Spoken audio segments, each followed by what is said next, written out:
kita merasa ada frekuensi yang sama ya, ada kecocokan. Keberlanjutan pembangunan dan juga koalisi besar itu penting. Dan koalisi besar itu mempunyai ideologi yang sama.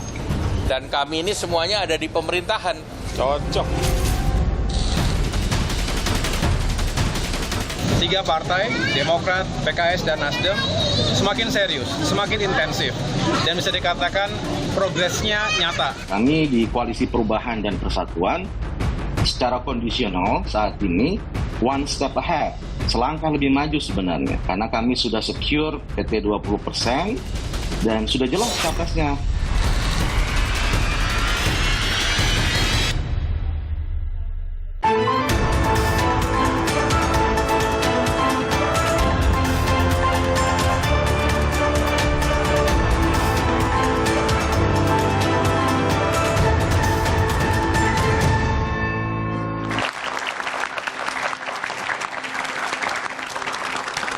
Selamat malam saudara, wacana pembentukan koalisi besar mengemuka usai Presiden Jokowi dan 5 partai politik menggelar pertemuan di kantor DPP PAN. Ketua Umum 5 partai politik Gerindra, Golkar, PAN, PKB, dan P3 bertemu dengan Jokowi bertajuk silaturahmi. Usai pertemuan, Ketua Umum PAN Zulkifli Hasan menyinggung soal koalisi kebangsaan. Sementara Ketua Umum Partai Gerindra, Prabowo Subianto menyatakan semua ketua umum yang bertemu Jokowi sudah satu frekuensi. Kuat dugaan wacana koalisi kebangsaan ini akan digunakan untuk membendung Anies Baswedan yang bakal diusung koalisi perubahan. Meski koalisi partai pendukung Jokowi ini belum memutuskan siapa sosok yang akan diusung dan didukung di Pilpres mendatang. Akankah koalisi kebangsaan ini menjadi kenyataan atau justru bubar di tengah jalan? Lalu bagaimana dengan koalisi perubahan? Apakah koalisi ini benar-benar akan menjadi ancaman? Kita akan bahas bersama dengan sejumlah narasumber. Tepuk tangan yang meriah untuk semua narasumber saya pada malam hari ini. Yang pertama, Viva Yoga, Wakil Ketua Umum Partai Amanat Nasional. Selamat malam, Mas Viva. Selamat malam, Mbak Livi. Andre Rosiade, anggota Dewan Pembina Partai Gerindra. Selamat malam. Selamat malam, Assalamualaikum warahmatullahi wabarakatuh. Waalaikumsalam. Selanjutnya Dosi Iskandar, Ketua DPP Partai Nasdem. Selamat malam. Dan juga Herzaki M. Putra, Jubir Partai Demokrat. Selamat malam.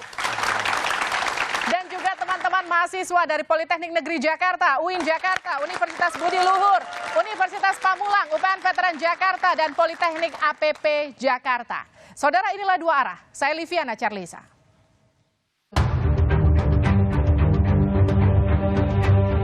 Wah. Wacana koalisi besar tampaknya bukan isapan jempol belaka nih.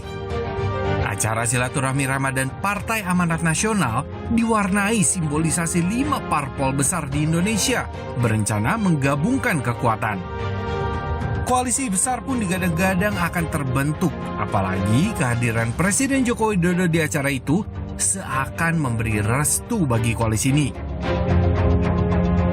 Kalau konsolidasi batin, spiritual, konsolidasi komitmen kita siap memasuki tahun politik ini, maka akan melahirkan koalisi kebangsaan yang kokoh dan kuat.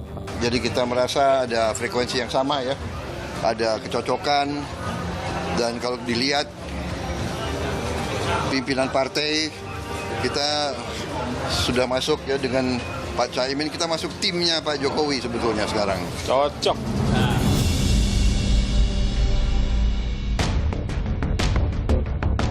Nah, dengan bergabungnya dua koalisi ini, sejumlah pihak menggadang-gadang ini akan menjadi ganjalan terbesar bagi Anies Baswedan dan koalisi perubahan, bentukan Partai Nasdem, Demokrat, dan PKS. Tidak, kalau kita sudah solid, kan sudah ada traktat. Ada traktat yang kita tanda tangani bahwa presiden kita Anies, wakil presidennya yang ditunjuk oleh Anies. Sekarang ini bukan tahun politik yang panas, tapi tahun politik yang romantis. Karena sedang banyak yang pacaran, sedang banyak yang komunikasi. Jadi buat kami, monggo saja. Nah, sementara itu, Burhanuddin Muhtadi, Direktur Eksekutif Indikator Politik Indonesia, menyoroti keberhasilan Jokowi menjadi penentu atas terbentuknya koalisi besar 5 parpol. Surya Paloh sudah punya mainan koalisi sendiri, namanya koalisi perubahan bersama Demokrat dan PKS. PDI Perjuangan belum menentukan pilihan. Nah, sementara ada 5 partai pendukung pemerintah yang relatif kendalinya itu secara tidak langsung bisa dipengaruhi oleh Pak Jokowi, yaitu koalisi kebangkitan raya antara PKB dan Gerindra dan koalisi Indonesia Bersatu. Nah, kalau misalnya dua koalisi terakhir ini bisa dipersatukan oleh Presiden Jokowi, maka posisi tawar Presiden Jokowi menjadi besar. Nah, sekarang pertanyaannya nih, akankah koalisi besar ini bisa terbentuk dan membuka peta pertarungan koalisi jadi lebih meriah?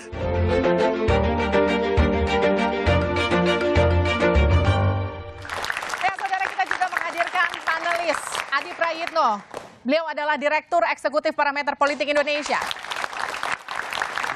Selamat malam. Selamat malam, Livi. Selamat malam. Saya langsung ke Mas Viva. Mas Viva, jadi kawin silang nih antara KIB KIR.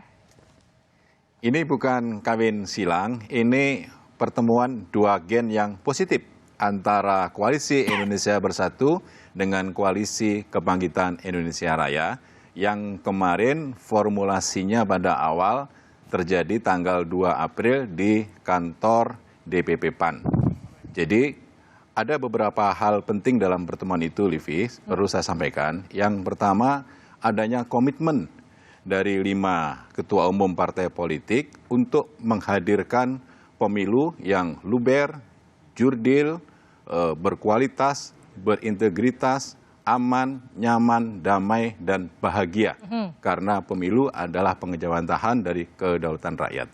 Yang kedua, kita menginginkan komitmen untuk menghadirkan pemilu dalam rangka peningkatan pelembagaan demokrasi. Yang ketiga, kita berupaya dalam satu frekuensi yang sama dengan fondasi yang sudah terbentuk untuk membangun koalisi yang lebih besar lagi. Baik, maaf saya potong. Ini kan tadi Anda katakan 5 partai politik memang hadir khusus dalam acara tersebut. Artinya memang sudah disetting dari awal KIB dan KIR itu akan bertemu di acara buka puasa bersamanya PAN. Memang sengaja nggak ngundang Nasdem ya? Kita tidak mengundang Nasdem, tapi kita mengundang PDI Perjuangan. Pada waktu itu Bu Mega tidak bisa hadir karena sedang ada acara. Tidak bisa hadir atau sengaja dibuat acaranya ketika Bu Mega sedang tidak ada di Indonesia? Oh tidak, kita bulan Ramadan tidak boleh. Saya ke Pak Dosi. Pak Dosi, sengaja nggak diundang. Jadi memang sudah sejak awal ada ancang-ancang nih. Jadi koalisi pemerintah sudah mulai agak menggeser Nasdem. Gimana Pak Dosi? Enggak juga itu. Kita melihatnya koalisi yang digagas yang akan datang itu kan mengikhtiarkan wacana.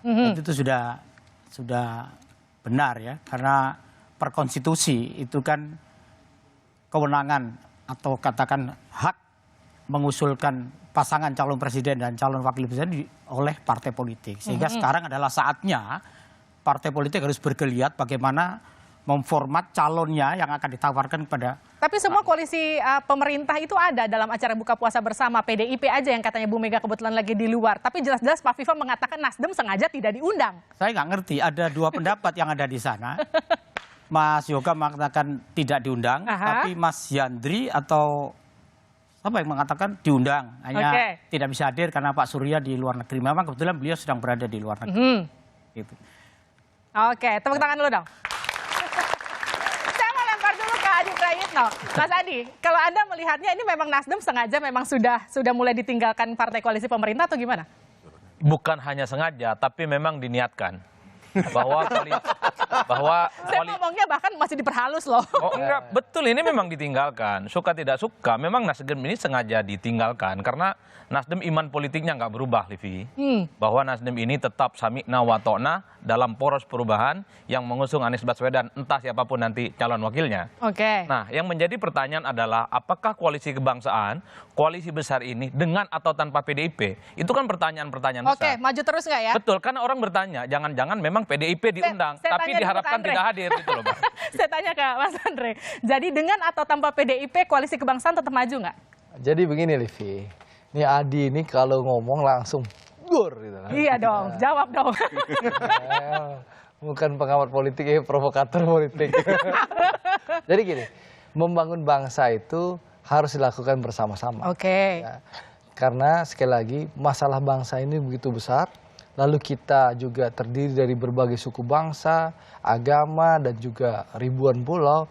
Jadi membangun bangsa ini harus dilakukan secara bersama-sama dengan semangat gotong royong. Iya. Nah, karena itulah kemarin 5 ketua umum partai ini berkumpul untuk mencoba menjajaki koalisi, di mana sementara ini kami dari Gerindra kan sudah berkomitmen nih dengan PKB yang punya namanya Koalisi Kebangkitan Indonesia Raya. Itu sudah cukup punya tiket sendiri. Lalu teman-teman KIB, PAN, Golkar, dan juga P3 juga sudah punya tiket sendiri. Nah, ada rencana kita bersama-sama untuk membangun koalisi yang lebih besar. Pertanyaannya kalau PDIP ikut atau tidak ikut, jadi gini, kebangsaan bubar atau tetap jalan? Tentu kita akan mengajak teman kita PDI Perjuangan untuk bersama-sama. Ya, tapi tentu sekali lagi seperti yang disampaikan oleh Pak Prabowo kemarin dalam pertemuan Bang Zul maupun Pak Erlangga dan yang lain-lain, bahwasanya kita sudah punya frekuensi yang sama, tapi tentu butuh komunikasi yang lebih intens lagi. Komunikasi yang lebih intens lagi untuk memastikan koalisi yang ada ini bisa berjalan, bisa bergabung. Nah, contoh komunikasi intens itu, Livi, insya Allah hari Sabtu besok DPP PAN akan bertemu dengan DPP Gerindra. Bang Zul bersama Pak Prabowo dan pengurus DPP akan silaturahim hari Sabtu besok. Itu contoh komunikasi intens. Jadi semuanya butuh proses. Yang belum intens dengan PDIP aja ya? Ya tentu insya Allah dalam waktu dekat ini juga akan bertemu dengan PDI Perjuangan. Gitu loh. Saya lempar dulu deh ke Mas Zaky. Mas Zaky, kalau melihat koalisi kebangsaan ini ancaman atau justru Anda melihatnya masih ya pacaran-pacaran di awal lah, belum tentu nikah nantinya? Ya kalau dari kami pertama melihat ini masih di awang-awang saja, karena baru pertemuan pertama kan begitu. Makanya tadi ada pertemuan yang lebih intens, teman-teman Gerindra dan PAN ini bagus sekali. Lanjutkan terus, kami sangat senang. Kenapa? Bagaimanapun setiap partai politik kan punya caranya, ya kan? Dan kami juga punya hak masing-masing untuk membangun koalisi, untuk bisa mengusung capres kan. Karena satu-satunya partai yang bisa mengusung capres dan cawapres sendirian kan, yang tadi nggak diajak oleh Bang Andre tadi kan, Bang Viva Yoga gitu. Tapi yang lain itu kan mesti berkoalisi, bisa berdua, bisa bertiga gitu. Nah kalau di kami Koalisi Perubahan melihatnya sangat apresiatif nih terhadap teman-teman dari PAN, teman-teman Gerindra dan teman-teman lain yang dalam 5 parpol ini ya, yang namanya Koalisi Kebangsaan ini, yang bernama Koalisi Kebangsaan memang sudah ada namanya. Ya disebutkan Koalisi Kebangsaan sama Pak Zulhas kemarin. Belum ada kan Bang? Nah, kan belum ada. Ini koalisi 5 partai ini kami melihatnya sangat positif. Kenapa? Ya inilah partai politik. Inilah kalau ingin bertarung. Ngelihat Anies ini sangat kuat misalnya, meskipun hanya dengan Demokrat, Nasdem, dan PKS. Sehingga partai-partai lain merasa perlu berkumpul rame-rame. Tapi Anda merasa kalau koalisi besar ini untuk menjegal Anies Baswedan? Oh enggak. Justru kalau saya lihat ini ingin menghadirkan kontestasi yang lebih kompetitif. Betulkah kontestasi yang lebih kompetitif atau justru memang betul untuk menjegal Anies Baswedan? Mas Adi, gimana? Ya kan? Lebih kompetitif. Nanti dijawab saja dari Duara. Nah, nanti gue bantah lu, Bi. Apa? Nggak ada kita mau.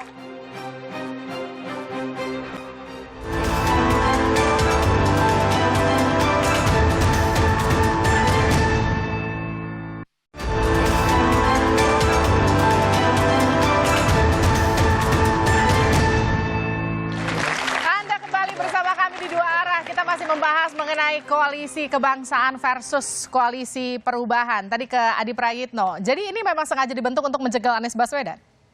Ya saya kira nggak sesederhana itu. Tapi saya membayangkan koalisi kebangsaan itu tujuannya adalah mengonsolidasi kekuatan politik pro Jokowi. Jadi kalaupun toh melawan Anies, nggak terlampau rumit lah kira-kira begitu. Karena dengan begitu banyak partai, asumsinya mesin, tim sukses, relawan yang terkonsolidasi dalam koalisi kebangsaan itu relatif akan mudah untuk memenangkan pertarungan. Tapi dengan satu catatan, capres yang diusung dalam poros kebangsaan itu adalah mereka yang punya elektabilitas tinggi, tidak punya resistensi yang kuat di masyarakat, dan yang paling penting adalah mendapatkan dukungan secara maksimal. Kan sampai saat ini koalisi kebangsaan itu tidak jelas kira-kira siapa capres yang akan diusung. Belum apa-apa, PKB sudah bilang, boleh ini koalisi kebangsaan, tapi soal capres dan cawapres harus yang menentukan mereka, PKB dan Gerindra. Pertanyaannya adalah KIB mau dikemanakan? Kan itu kan pertanyaan-pertanyaan mendasar. Emang benar capresnya belum jelas? Jadi gini, kalau kita dengar pernyataan Pak Prabowo dan seluruh ketua umum yang ada, kan begini. 5 parpol itu sudah punya 2 koalisi. Namanya Koalisi Kebangkitan Indonesia Raya dan Koalisi Indonesia Bersatu. Nah, kalau di mekanisme di Koalisi Kebangkitan Indonesia Raya, bahwa Gerindra dan PKB calon presidennya akan diputuskan oleh Pak Prabowo dan Gus Muhaimin. Nah, tentu kalau nanti teman-teman KIB bergabung, ya tentu nanti otomatis calon presiden dan wakil presiden akan ditentukan oleh Pak Prabowo, Gus Muhaimin, Pak Erlangga, Bang Zulhas, dan juga Pak Mardiono. Ya, nah, normalnya kan kalau begitu. nanti PDIP ikut, tentu Bu Mega akan ikut bersama-sama untuk memutuskan. Seperti itu, Livi. Oke, tapi kan sekarang gini, Gerindra itu kan harga mati. Pak Prabowo harus jadi capresnya. Sementara kemudian yang di sebelah Pak Zulhas meskipun sempat mention saat itu Ganjar begitu, tapi masih belum keluar namanya kira-kira siapa. Nanti kan disampaikan oleh Pak Prabowo kemarin sore, saya waktu itu mendampingi beliau kemarin untuk bertemu dengan Pak Hari ya dari Perindo. Pak Prabowo ditanya oleh wartawan, bagaimana Pak Prabowo? Insya Allah saya yakin tidak akan alot. Jadi kita punya frekuensi yang sama, berarti semangat KIB yang sama. sama KIR sudah satu suara. Insya Allah ya, dengan semangat gotong royong, dengan semangat agar pembangunan terus berlangsung dan menjaga persatuan dan menjaga kebangsaan, insya Allah tidak akan alot. Jadi kita merasa ada frekuensi yang sama ya, ada kecocokan, dan kalau dilihat pimpinan partai kita sudah masuk ya dengan Pak Caimin, kita masuk timnya Pak Jokowi sebetulnya sekarang. Oh, ada kesamaan frekuensi yang sama. Jadi dengan Caimin kami masuk timnya Pak Jokowi semua kan pernyataan Andre Rosiade itu persis dengan pernyataan ketua umum ya kan? Nah, gitu jadi capresnya Prabowo Subianto? Ya, jadi gini, kan tadi sudah sampaikan. Kalau Gerindra ditanya, sesuai Rapimnas Gerindra 12 Agustus tahun 2022, kami mencalonkan Pak Prabowo menjadi calon presiden. Tapi tentu kami menghargai komunikasi dengan koalisi. Nanti seperti disampaikan Pak Prabowo, nanti kita bicarakan siapa calon presidennya. Tapi secara rasional, objektif, ya tentu Pak Prabowo yang akan jadi presiden. Karena berpengalaman, kinerja menteri terbaiknya Pak Jokowi, dan elektabilitasnya head to head sudah menang lawan Ganjar, apalagi lawan Anies Baswedan gitu loh. Jadi wajar kalau Pak Prabowo calon presiden itu loh. Mas Zaki, tanggapi dulu Mas Zaki. Ya ini katanya Indobarometer maupun indikator. Iya, Pak Zaki tanggapi. Saya kan hanya mengutip hasil survei ya. Iya. Gini, kami senang sekali. Kenapa? Karena ini kelihatan bahwa teman-teman di koalisi 5 partai ini menunjukkan sikap satria gitu. Pada saat misalnya masing-masing mungkin agak berat melawan Anies Baswedan, Demokrat, Nasdem, dan PKS, kemudian mencoba bergabung menjadi satu agar bisa punya peluang menang lebih besar. Itu satu hal yang sangat positif, karena inilah demokrasi kita. Tidak dengan misalnya berupaya karena takut nih Anies Baswedan menang, lalu berupaya dijegal biar tidak bisa nyapres. Terus misalnya berupaya begal partainya Demokrat nih, biar balik arah ya Bang ya. Balik arah ya, kalau diambil alih oleh kita sebutlah orang dekat presiden itu gitu. Nah sehingga saya senang nih pada saat bilang ini adalah partainya timnya Pak Jokowi. Kita senang ini, tim Pak Jokowi ya seharusnya seperti inilah. Ayo kita bertanding fight di depan gitu. Ya kan, janganlah kemudian ada KSP-nya orang dekatnya Pak Jokowi kemudian berupaya merebut partai kami. Ya kan, secara ilegal. Ini kan nggak benar gitu loh. Ini bau-bau nyindir PK ini. Sehingga kalau kami ya, sehingga kami mengapresiasi teman-teman yang koalisi 5 partai ini berani bertarung di depan. Kalau masing-masing KIB, satu lagi Indonesia Raya kayaknya agak berat nih lawan Anies nih. Emang berat? Ya, gini saya harus jelasin ini. Biar senior dulu, biar senior. Gini Livi, ya jadi gini. KIB dan KIR itu berencana bergabung menjadi satu. Tujuannya adalah untuk memperbesar potensi basis konstituen partai dalam rangka untuk pemenangan Pilpres. Bukan karena berat lawan Anies kalau kata Mas Zaki. Siapapun lawannya, mau Mas Anies jadi capres atau AHY jadi capres, itu buat kami nggak ada masalah. Karena setiap partai politik di dalam Pilpres, cita-citanya adalah wajib untuk memenangi Pilpres. Itu yang pertama. Ya. Yang kedua, seakan-akan rumit dan banyak aral ketika nanti dalam penentuan pasangan calon. Saya rasa tidak akan begitu. Jadi masing-masing partai politik di kami ini tentu punya nilai subjektivitas, kepentingan masing-masing. Tetapi percayalah, Livi, begitu nanti dalam satu meja akan ada posisi kolektif kolegial, musyawarah mufakat, dan tidak voting. Karena ukuran-ukuran rasionalitas dalam berpolitik itu telah kita terapkan di 5 partai politik ini. Jadi tidak sesulit yang dibayangkan oleh Mas Adi misalnya untuk penentuan pasangan calon.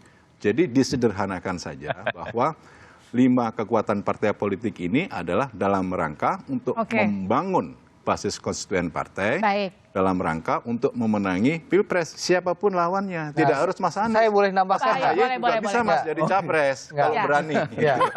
Enggak, saya menambahkan saja karena Herzaki ini untuk mencalonkan calonnya karena nggak rasional juga. Kenapa nggak rasional menurut? Ya, belum menang, belum unggul saja terkesan, mohon maaf, sangat angkuh. Seakan-akan kita berkumpul untuk menghadapi Mas Anies. Enggak lah, kita ingin bertanding untuk bersanding. Siapapun lawannya, jadi kita akan siap. Jadi jadi bentar Pak Barozi, kita tidak ingin menghalangi Mas Anies, kita tidak ingin menghalangi Mas Ganjar, atau siapapun calon presiden. Yang ingin kita lakukan adalah pertandingan yang objektif dan untuk kebaikan bangsa. Dan satu lagi yang penting terakhir, ya.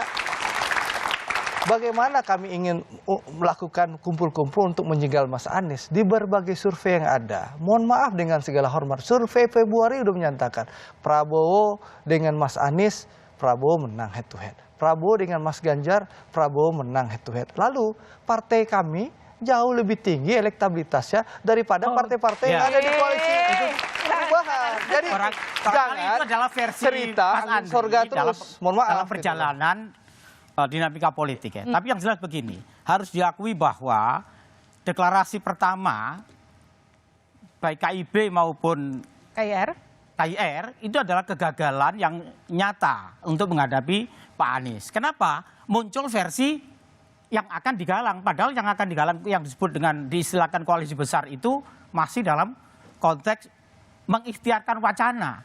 Tidak seperti koalisi perubahan. Konkret kan kita sudah jelas menetapkan 6 poin, salah satunya Pak Anies adalah calon presiden dari partai perubahan.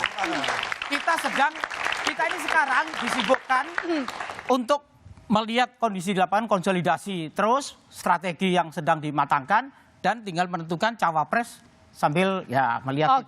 Artinya gini, yang sebelah udah pasti ini pertanyaannya gini, Livi.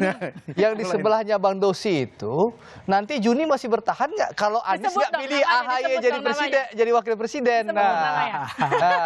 Mas Zaky gimana Mas Zaky? Kalau Mas Anies tidak memilih Mas AHY jadi wapres, apakah masih bertahan dengan Bang Dosi? Ini kita jawab di sini ya. Jelas-jelas bahwa koalisi perubahan ini salah satu inisiatornya adalah Demokrat. Dari awal kami fokus kepada bagaimana ada perubahan dan perbaikan buat bangsa dan negara ini. Kenapa? Setiap kali Mas AHY, kader kami turun ke lapangan. Nggak, jadi kalau Mas AHY nggak jadi wapres masih tetap bertahan. Nggak usah muter-muter jawabannya. Jawab aja. Kita mau sampaikan dulu. Jawab aja konkret. Dengar dulu.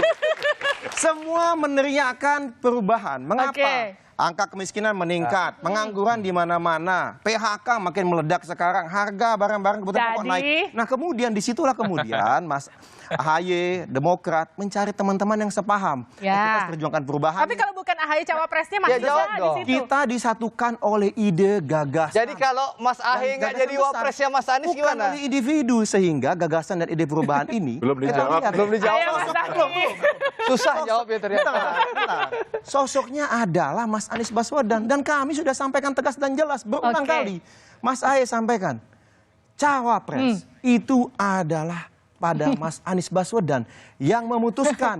Kami mengikuti. Kenapa? Bagi kami yang penting bagaimana cita-cita perubahan dan perbaikan untuk bangsa ini yang diharapkan rakyat bisa terwujud. Sekarang saya lempar deh. Dan itu melalui capres yang namanya Anies Baswedan. Oke. Siapapun Itu capres. Jadi kalau capres. wapresnya bukan Mas Ahaye tetap di koalisi. Kami ikut apa kata Mas Anies Baswedan karena kami yakini Wah, inilah delegasi tokoh. Oke. Nanti kita akan tunggu di bulan membawa Juni buat nanti. bangsa ini. Oke. Mas Ahaye menyampaikan loh. Mas Ahaye. Ya nanti ketua kita kami tunggu sudah menyampaikan. pas hari H-nya. Apakah masih Mambang Dosi atau enggak? Oke. Itu kan kata Mas Zaky. Kalau analisisnya Mas Adi gimana? Apakah kemudian ketika AHY nggak jadi cawapresnya Anies Baswedan, mereka akan Sekali tetap gua ngumpulin stay di sana ataukah justru akan bubar jalan? Nanti dijawab usai jeda aja di luar.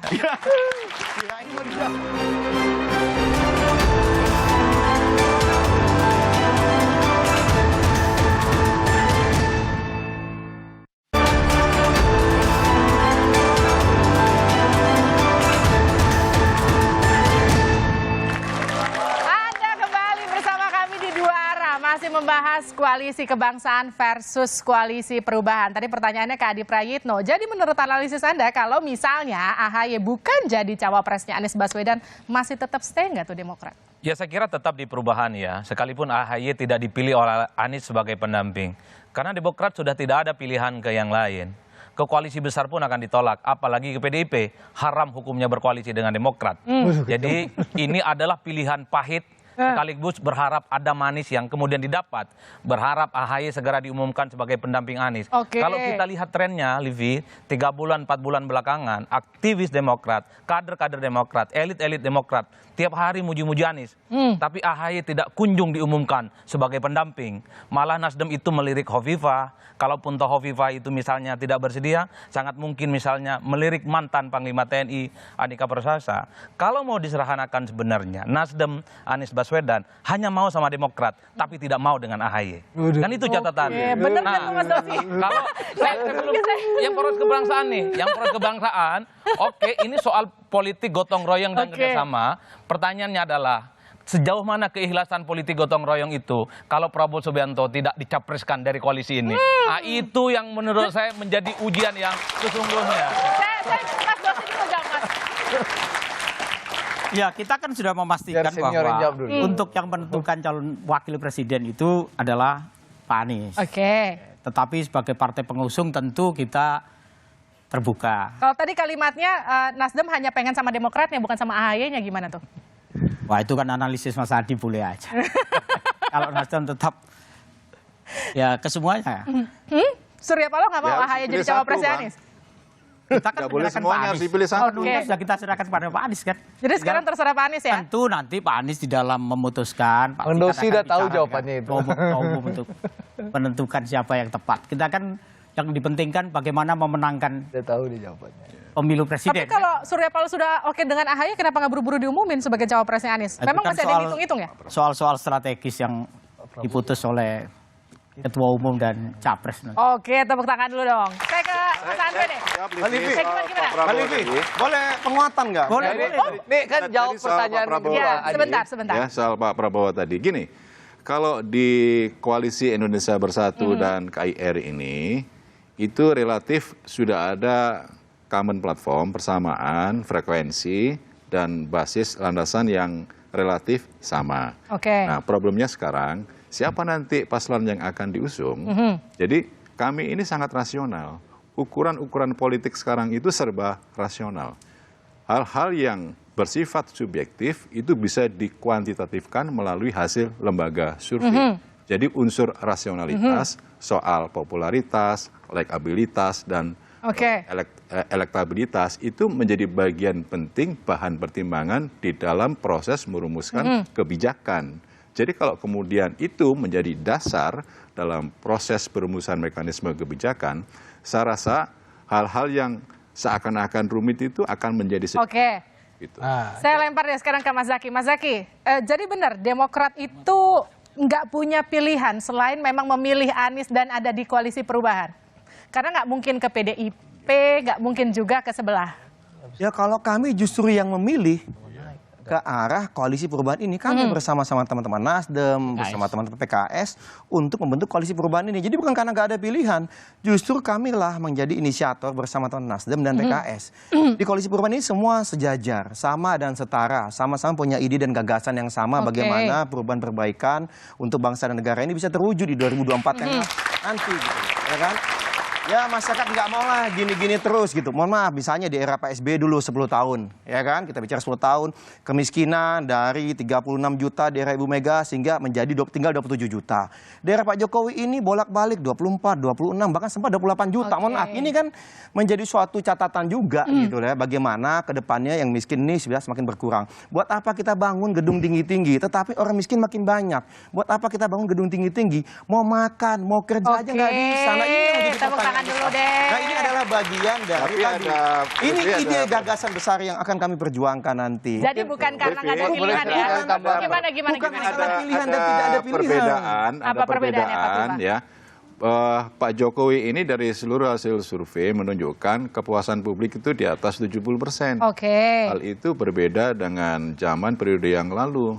Begitu menjelang pemilu, periode paruh kedua itu di bawah 50%. Oh, salah itu. Jadi ini merupakan survei siapa bagian.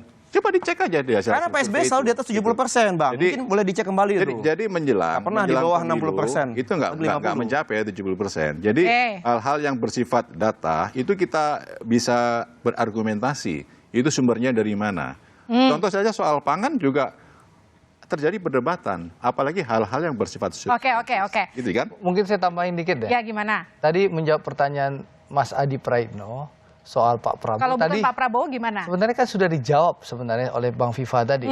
Bahwa koalisi kita, insya Allah kita sudah satu frekuensi dan cara pengambilan keputusan Saya penasaran deh sama kalimat satu frekuensi. Maaf saya potong ya Mas Andre. Satu frekuensi itu maksudnya apa? Dari tadi Mas Viva bilang satu frekuensi. Mas Andre bilang satu frekuensi. Satu frekuensi. Contoh satu frekuensi.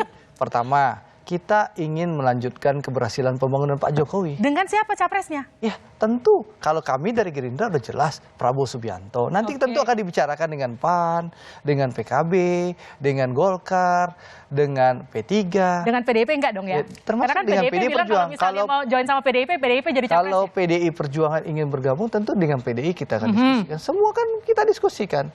Tapi kan PDIP nggak mau, PDIP nggak mau jadi nomor 2, dia maunya jadi nomor 1. Ya, nanti kan kita akan diskusi, komunikasi yang intens, politik tuh bisa berjodoh, bisa juga tidak berjodoh. Yang jelas kita harus hadapi pemilu ini dengan riang dan gembira. Jangan ada fitnah, jangan ada hoax, jangan sampai kita tidak tidak mendukung calon tertentu nanti dibilang kafir. Jangan sampai kita tidak mendukung calon tertentu nanti kita dibilang tidak pro ulama. Itu harus dihentikan di pemilu ini. Gitu.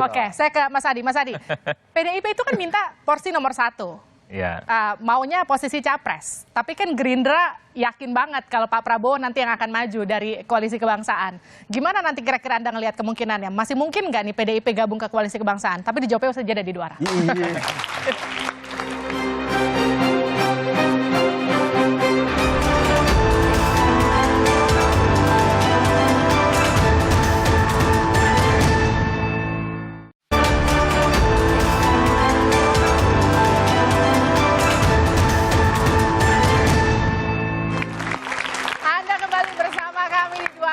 Membahas mengenai koalisi kebangsaan versus koalisi perubahan. Saya ke Mas Adi tadi. Mas Adi, kalau misalnya PDIP yang minta porsi nomor 1 masuk ke koalisi kebangsaan, bubar nggak tuh koalisi kebangsaan?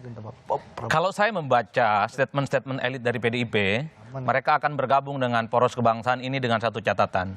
Satu frekuensi, dalam persoalan itu tidak ada perdebatan apapun, karena PDIP dengan kebangsaan sama-sama pendukung Jokowi. Tapi catatan yang kedua yang saya tangkap dari PDIP itu adalah mereka mematok harga mati soal capres. Mereka mengkalkulasi bahwa mereka adalah partai pemenang pemilu 2 kali. Kan ini yang sebenarnya agak rumit. Kalau PDIP, veto playernya adalah Megawati Soekarno Putri, itu tidak bisa dibantah. Kalau koalisi kebangsaan ini semua samikna dan tegak lurus kepada Jokowi, ya tergantung Jokowi pada akhirnya.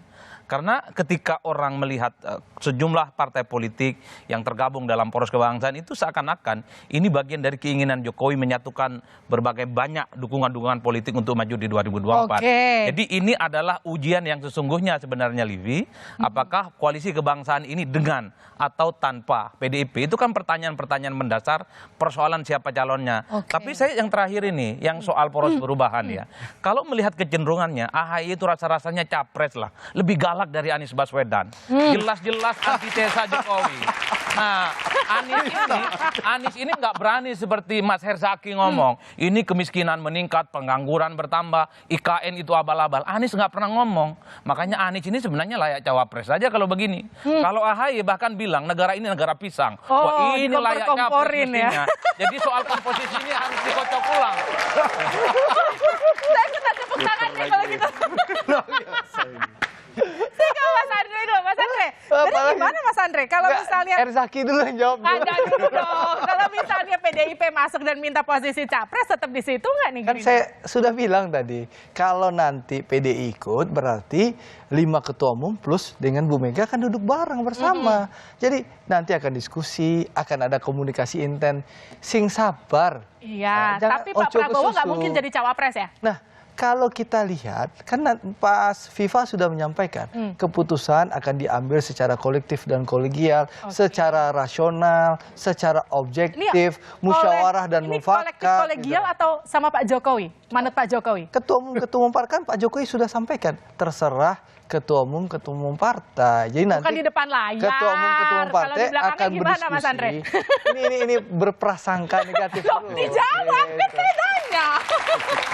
Jadi kan Pak Jokowi sudah menyampaikan, Livi, dalam konferensi pers bahwa cocok satu. Cocok yang mana nih? Yang kedua akan ditentukan oleh ketua umum partai. Tentu Pak Jokowi menghormati ketua umum partai yang ada dan ketua umum partai sudah berkomitmen keputusan akan diambil secara objektif, rasional, kolektif dan kolegial, musyawarah untuk mufakat tanpa voting. Jadi insya Allah dengan semangat yang kebersamaan, punya semangat gotong royong, insya Allah koalisi besar ini akan memimpin Indonesia di 2024. Jadi kolektif kolegial ya? Bukan terserah Pak Jokowi ya? Dengan sejuk gitu loh. Enggak, bukan terserah Pak Jokowi? Kan udah sampaikan oleh Pak Jokowi, itu terserah ketua umum gitu loh. Saya ke Mas Zaki. Mas Zaki tadi kata Mas Adi harusnya AHY yang jadi capresnya, bukan Anies. Gimana tuh? Ya makasih Mas Adi ya, makasih. Memang ini juga banyak masukan sebenarnya sebelum ini. Tetapi kalau kami Partai Demokrat, Mas Ahy ini punya komitmen luar biasa. Bagaimana kita melihat untuk bisa mengajukan capres dan cawapres itu harus 20%. Nah, kemudian kita bertemu teman yang searah ya, satu gagasan, satu visi, misi, yaitu Nasdem dan PKS. Ya, yang penting koalisinya dulu nih, ide dan gagasan diperjuangkan. Pada saat kita berdiskusi di internal bertiga ini ya, ya kalau kami udah jelas nih, benar-benar musyawarah ya Pak ya, benar-benar kolektif kolegial sudah terbukti. Tapi minimal kalau nggak jadi capres jadi cawapres lah. Bukan masih di awang-awang gitu ya. Kami sudah melahirkan capres loh. Kami punya piagam sama-sama, nggak berubah-ubah ini. Piagam ada 6 hal, isinya adalah capresnya Anies Baswedan. Kami nggak berubah buat piagam, lalu buat piagam lagi, kami nggak buat begitu. Sekali aja, inilah udah puncaknya. Nah kalau misalnya bicara mengenai cawapres, sudah jelas juga di kesepakatan bertiga.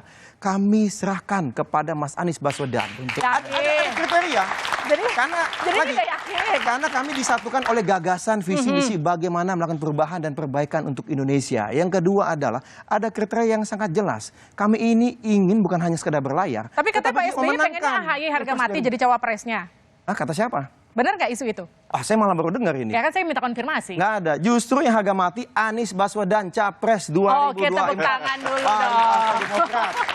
Dan insya Allah dengan dukungan masyarakat Indonesia, Anies Baswedan bersama Koalisi Perubahan dipercaya memimpin pemerintahan 2024-2029. Oke, baik. Itu kan kata koalisi sebelah. Kalau kata koalisi kebangsaan yang meskipun belum resmi jadi koalisi kebangsaan ya, saya ke Mas Viva.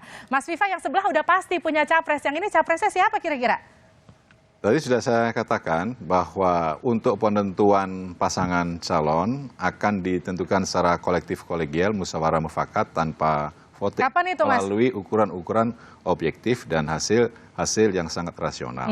Nah, kapan itu sekarang sedang berproses. Nanti Bang Zulkifli Hasan hari Sabtu akan bersilaturahmi dengan Pak Prabowo. Jadi artinya upaya untuk membangun koalisi besar ini bukan di awang-awang, Mas Yaki. Ini konkret gitu, konkret ya. Dalam rangka apa? Untuk memenangi pemilu presiden gitu. Jadi siapapun nanti yang akan maju di pemilu presiden, kami dengan kekuatan besar ini, insya Allah dengan dukungan dari masyarakat Indonesia untuk membangun, melanjutkan pembangunan Pak Jokowi dan melakukan perubahan-perubahan dalam rangka untuk pengembangan yang lebih besar lagi, maka ya ini adalah bagian dari ijtihad politik untuk pemenangan pemilu presiden 2020. Mas Dosi, jadi kapan diumumin cawapresnya?